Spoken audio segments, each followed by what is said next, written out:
Bismillahirrahmanirrahim. Assalamualaikum warahmatullahi wabarakatuh. Masuk kita ke episode menuju Allah bagian yang keempat. Kita bicara bahwa semua orang punya persoalan, punya keinginan, ya, punya hajat, punya situasi dan kesulitan yang didefinisikan sendiri oleh pikiran masing-masing. Tapi ada yang kemudian menjadi keluhan, oke? Ada yang bahkan menjadi kesia-siaan, jadi yang tidak produktif, jadi dosa malah. Tapi ada yang jadi doa dan ibadah. Sederhana, kadang-kadang sepele gitu loh. Sama-sama pengen punya rumah, tapi yang satu nih kerjaannya ngedumel melulu. Ngeluh rumahnya kecil, rumahnya sempit, berantem melulu jadinya, uyang palanya. Sementara yang satu pengen punya rumah juga, tapi jadi the winner gitu loh. Bilangnya terima kasih ya Allah udah dikasih rumah. Dan dia tidak nyebut walau kecil, enggak. Makasih ya Allah udah punya rumah. Alangkah indahnya kalau engkau memberikan kami rumah yang lebih besar dan seterusnya. Ada orang yang kemudian di motor, kemudian hujan.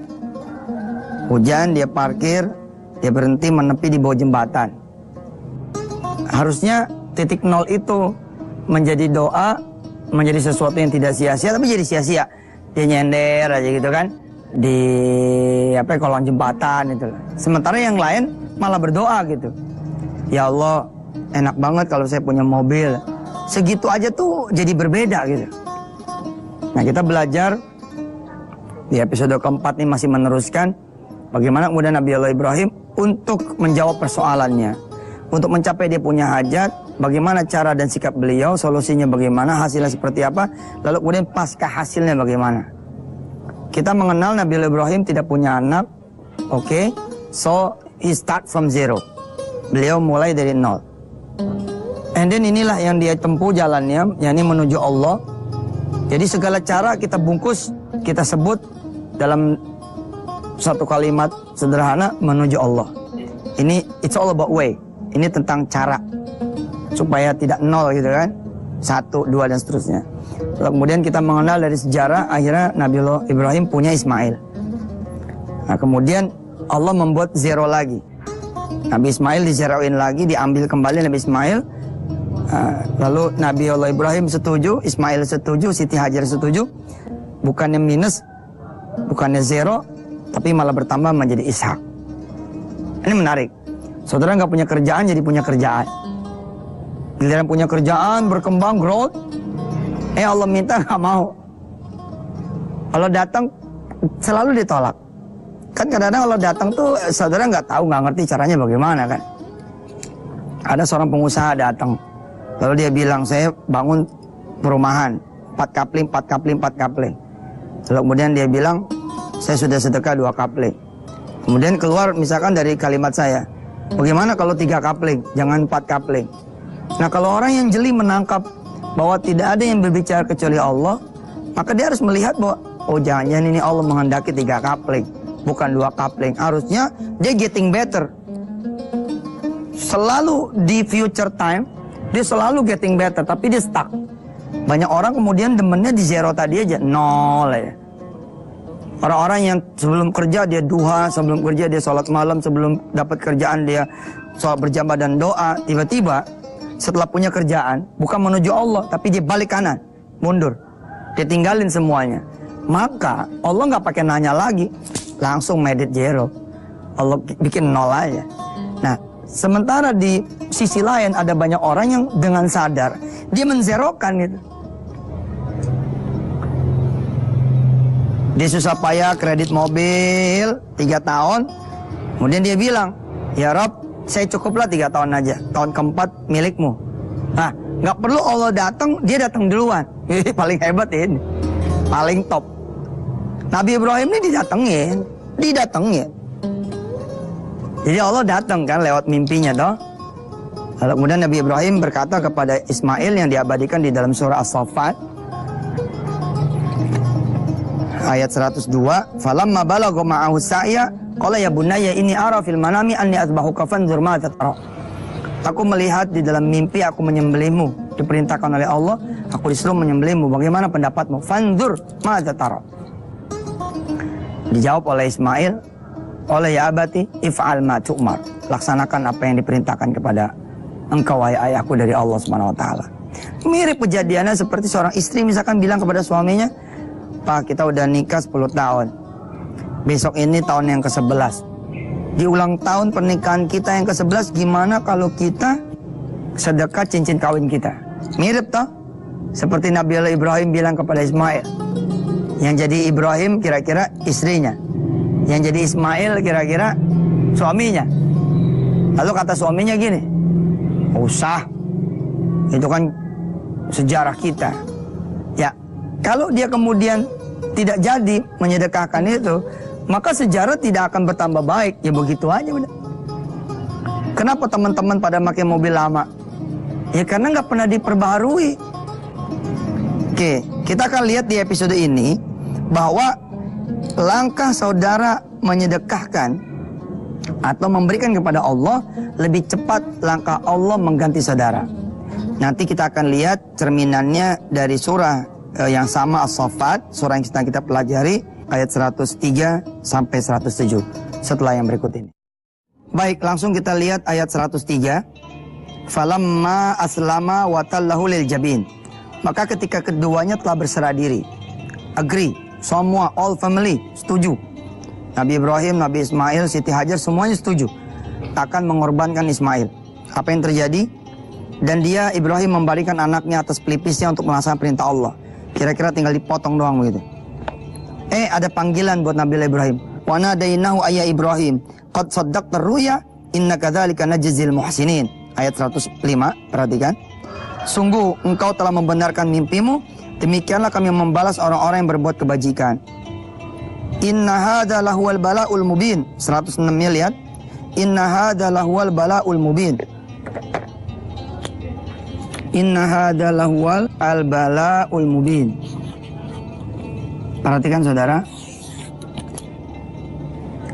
Disebutnya oleh Allah, ini ujian yang nyata, ujian yang besar. Kenapa ujian yang nyata dan besar? Karena bagi Nabi Ibrahim, Ismail satu-satunya. Oke? Bisa di copy bos? Buat Nabi Ibrahim, Ismail ini satu-satunya. Situasi kira-kira seperti ini ya. Saudara besok sudah mau sesar istri. 10 juta gitu loh. Ada nih 10 juta gitu. Persiapan minggu besok. Lah dilalah. Ada orang kemudian butuh bantuan saudara, nilainya 10 juta. Lah kalau saudara punya 100 juta, ada orang minta bantuan 10 juta, ini bukan balaul mubin, biasa aja gitu lah. Sedekah 10.000, tapi sama orang yang duitnya itu cuma 10.000, ya beda dengan saudara yang sedekah 10.000 padahal ada duit 1 juta. Beda sekali gitu. Ini ada duit semangga-mangganya buat pergi haji, tapi ada orang kanker, perlu ditolong. Gimana ya? Kalau saya tolong, saya nggak jadi haji. Kalau saya haji, aduh pusing nih. Tiba-tiba diputuskan, oke lah, bagi dia, supaya dia selamat dari kankernya. Misalkan gitu. Percaya omongan saya. Pergi hajinya, kalaupun dia daftar, itu masih 8 tahun. 8 tahun, 10 tahun. Tapi pasca dia sedekah, malah punya travel, malah bisa pergi umroh tiap tahun. Dia belajar dulu malah negeri Arab seperti apa. Bahkan di tahun ketiga dia udah plus Turki, tahun keempat plus Jordan, tahun kelima plus Palestina, tahun keenam plus Eropa. Baru kemudian tahun ke-8 dia benar-benar haji, bahkan bukan cuma sendiri, berdua, bertiga, berempat sama keluarganya. Cuman orang tuh digoda sama setan, seperti Nabi Ibrahim didatengin setan toh. Apa kata setan? Ibrahim, kamu nggak gila tuh? Kamu pindah dari negeri yang jauh ke Arab, ke Saudi, ke Mekah. Perjalanan kamu sampai menikahi Siti Hajar. Punya Ismail, dari nggak punya jadi punya berapa puluh tahun. Kamu nggak punya, begitu punya gede diserahkan ke Allah. Apa nggak gila? Nabi Ibrahim ambil kerikil, timpuk setannya. Pang. Sadar Nabi Ibrahim nggak kena, dia maju ke Siti Hajar. Siti Hajar digodain lagi, kamu tuh ibu, lihat suamimu lagi memotong Ismail. Siti Hajar sadar, kok ada orang lain nih? Padahal tidak ada orang lain. Di lembah Makkah tuh nggak ada orang lain. Kok kenapa nih ada? Oh pasti ini bukan orang, ini setan. Ambil kerikil tembak, pong. Kita juga begitu. dinasihatin sama kakak, "Mbok jangan disedekahin, nanti keluargamu makan apa?" Kalau kejadian kayak gitu, ambil kerikil, timpuk tuh kakak, boom, insya Allah ribut tuh keluarga. Ya istilahnya gitulah. Nah yang jadi persoalan adalah kalau setannya itu dari dalam. Kalau setannya dari luar sih bos, insya Allah lah kita bisa lah kuat-kuat mental ya enggak. Tapi yang jadi problem adalah kalau yang jadi setannya itulah kita. Kita yang udah ngelarang diri kita sendiri, enggak, pahit. Iya kalau dibayar sama Allah, kalau enggak gimana? Gue sih mendingan kijang lama dah daripada nggak punya mobil sama sekali. Misal begitu. Kita terusin ya setelah yang berikut ini insya Allah. Tetap di Wisata Hati Antv. Di ayat 107-nya Allah mengatakan wa nadainahu bidzibhin azim wa fadainahu bidzibhin azim wa fadainahu bidzibhin azim. Kemudian kami ganti Ismail dengan kambing gibas.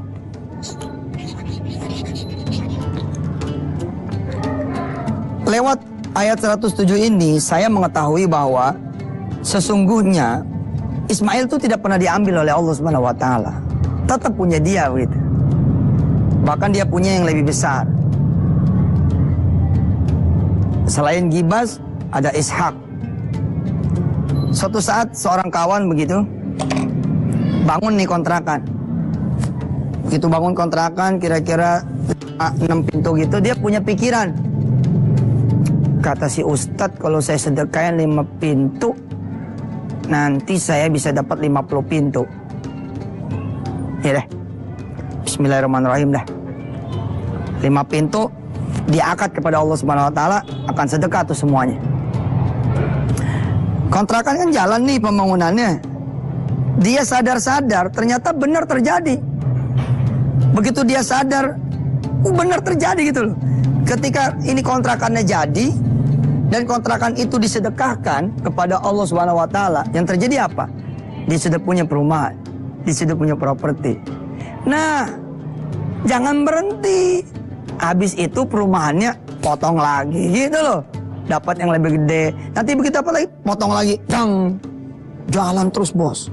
Zahibun ila rabbi sayahdinnya tidak berhenti pada saat dia sudah dapat Rabbi habli minas shalihin. Ya Allah, begitu kan kata Nabi Ibrahim, aku akan pergi menujumu. Nah kalau bisa pergi menujumu ini jangan berhenti di atap yang kita ini sedang nikmati. Terus saja sampai perginya tuh benar-benar pergi, yakni menghadap ilahi Rabbi. Jangan berhenti bos. Apa aja juga kalau berhenti ya cuman dapat di situ. Kita main game nih, gol. Harusnya naik level, tapi Anda playback, balik lagi ngeresum. Level 1 lagi, level 1 lagi, iya nggak pernah naik. Oke saudara-saudara yang dirahmati Allah, ya besok kita akan bicara tentang kayak apa sih dahibun ila rabbinya gitu. Jadi cara dan sikap serta solusinya apa? Gimana sih? Seperti apa sih konkretnya dahibun ila rabbi sayahdin? Insyaallah episode besok kita akan belajar. Kita close dulu episode kali ini dengan doa. Semoga Allah Subhanahu wa taala menjadikan kita berani mengorbankan yang terbaik dari apa yang Allah berikan kepada kita. Toh aslinya bukan kita yang ngasih kan, kalau kita pikir-pikir ya apa juga gitu loh. Kalau kita ngasih Allah, emangnya punya kita? Itu kan pastinya yang Allah kasih. Lihat Ismail, punya siapa? Wong tadinya nggak punya kok, start from zero. Makanya buku yang benar itu bukan zero to hero, no, tapi zero to zero. Bismillahirrahmanirrahim. Allahumma salli ala sayyidina Muhammad wa ala ali sayyidina Muhammad. Ya Allah, berikan kami hikmah yang besar, ilmu yang manfaat dari setiap kejadian-kejadian di dalam kehidupan kami. Izinkan kami berangkat menuju-Mu ya Allah. Izinkan kami ya Rahman pergi mendekatkan diri kami kepadamu ya Allah. Tidak mencari yang lain, tidak mencari pertolongan yang lain, tidak mencari bantuan yang lain, tidak bersandar kepada yang lain kecuali kepadamu semata ya Allah. Rabb, dari tidak ada kami menjadi ada, dari tidak punya kami menjadi punya. Kenapa kemudian kami menjadi pelit? Barangkali karena ilmunya belum masuk buat kami. Karena hikmah darimu belum ada di pikiran hati rasa kami. Kami pikir kami membagimu apalah yang memang kami punya. Padahal yang kami bagi kepadamu adalah yang bukan yang kami punya. Semuanya milikmu ya Allah. Bila memberi kembali kepadamu adalah sesuatu yang bisa membuat kami malah bertambah lagi baiknya, bertambah lagi banyak, yang bertambah lagi kemudian mulianya, bertambah lagi punyanya, maka bikin kami ya Allah menjadi golongan orang-orang seperti Ibrahim dan Ismail alaihissalatu wassalam, menjadi orang-orang yang kemudian mau berbagi lebih banyak lagi, bahkan membagi yang terbaik. Rabbana atimna lana nurana waghfir lana innaka ala kulli syai'in qadir. Hasbunallahu ni'mal wakil, ni'mal maula ni'man nasir. La haula wala quwwata illa billahil aliyil azim. Alhamdulillahirabbil alamin. Makasih pemirsa. Salam hormat buat seluruh member Miracle dan member-member VSI, buat koperasi juga. Makasih doanya selama ini udah menemani perjalanan patungan usaha hingga menjelma menjadi koperasi. Insyaallah kita akan wujudkan pesawat sendiri untuk berangkat haji dan umroh. Kita akan wujudkan hotel sendiri di Makkahul Mukarramah. Kita akan wujudkan sendiri hotel sendiri di Madinatul Munawwarah. Insyaallah peluang itu selalu ada jika kita bersama-sama. Assalamualaikum warahmatullahi wabarakatuh.